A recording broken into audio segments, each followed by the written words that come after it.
بسم اللہ الرحمن الرحیم۔ 8 ذی الحجہ حج کا پہلا دن۔ اس دن کیا کیا کرنا ہے؟ اس دن سب سے پہلے احرام کی تیاری کرنی ہے، پھر احرام باندھنا ہے، غسل کر کے احرام 2 رکعت نماز ادا کرنی ہے، اور اس میں نماز سے فارغ ہو کر اللہ تعالیٰ سے حج کی آسانی کے لیے دعا کرنی ہے۔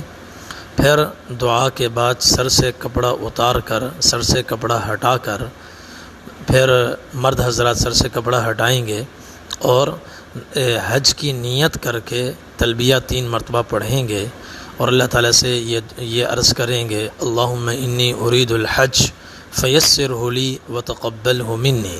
یا اللہ، میں نے حج کا ارادہ کیا، حج کی نیت کی ہے، اور اس حج کو میرے لیے آسان فرما، قبول فرما۔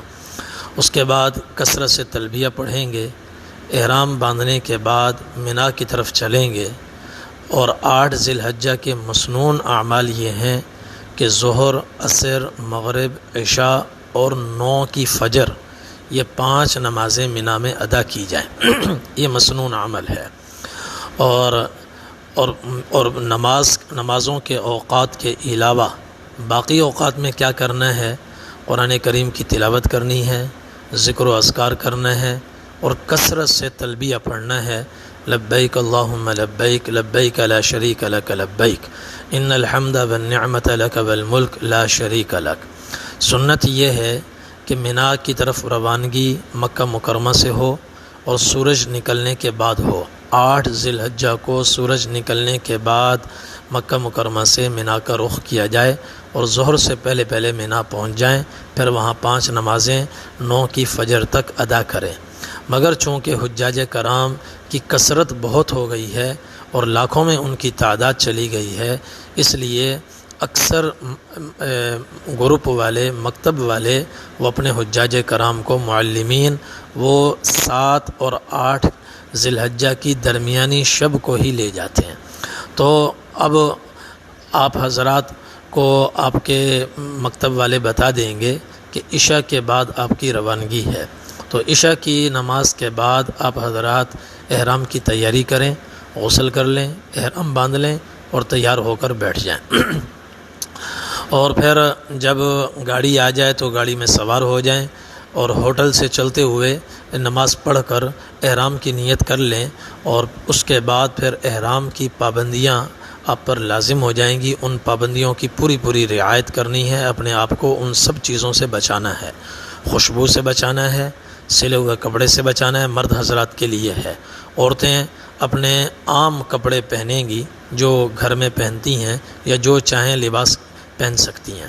مرد حضرات سلے ہوئے کپڑے نہیں پہن سکتے، 2 بغیر سلی چادریں وہ اوڑھیں گے، اور سر سے کپڑا سر کھلا رکھیں گے مرد حضرات۔ عورتیں اپنا سر چھپا کے رکھیں گی، بال ان کے نظر نہیں آنے چاہیے، خاص طور پر نامحرم حضرات کو۔ اسی طرح چہرہ البتہ عورتوں کا کھلا رہے گا، چہرے پہ کپڑا نہ لگے، اور ہیٹ پہن کر اس کے اوپر نقاب کو گرا دیں تو یوں پردہ بھی ہو جائے گا، اور برقع وہ چہرے کو بھی نہیں لگے گا، چہرہ بھی ان کا کھلا رہے گا۔ تو اس طریقے سے، اور خوشبو کا استعمال مرد و عورت دونوں کے لیے ممنوع ہے، اور کھلی ایڑی والی چپل مرد حضرات پہنیں، عورتیں اپنی عام چپلیں استعمال کر سکتی ہیں، جوتے استعمال کر سکتے ہیں۔ 2 پٹی والی چپل مرد حضرات استعمال کریں، یہ احرام کی پابندی ہے۔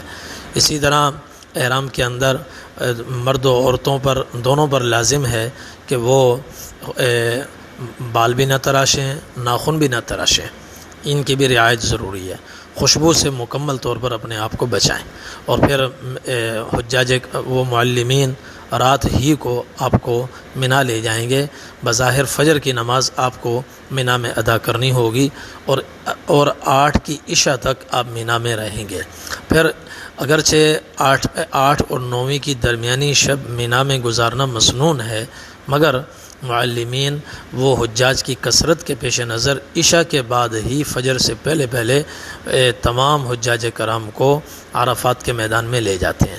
تو لہذا اگر وہ لے جائیں تو ان کے ساتھ آپ تعاون کریں اور ان کے ساتھ چلیں۔ یہ ہیں 8 ذی الحجہ کے اعمال۔